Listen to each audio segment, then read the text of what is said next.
Let's now talk about the economics of climate change. I want you to understand that it is quite a complex subject. Climate change does not only have direct implications on all of us, it affects many parts of our society indirectly as well.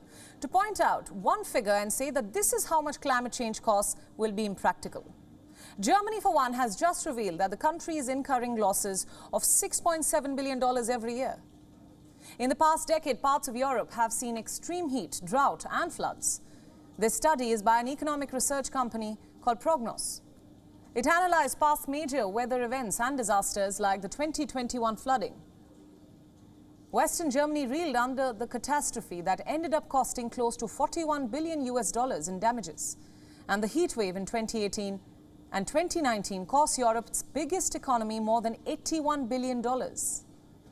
In the same years, Germany's forests and agriculture suffered damages of some $26 billion due to drought. This is in addition to more than $9 billion in damages caused by workers' lower productivity in industry sectors.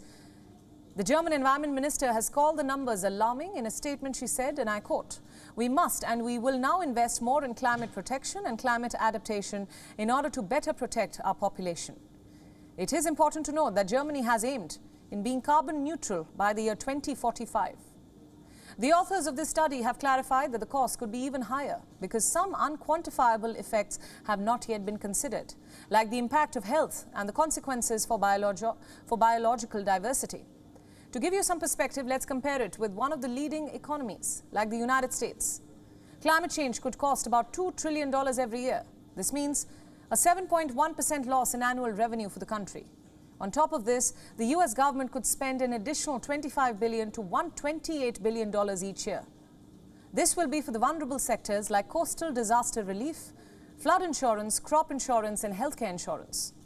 This new study leaves Europe with a crucial question. What does this mean for today's Europe, which is struggling to grapple with record-breaking heat waves? We have told you that hundreds of people have already died and large swathes of land have turned into ash. But what these damages mean in monetary terms is left to be seen.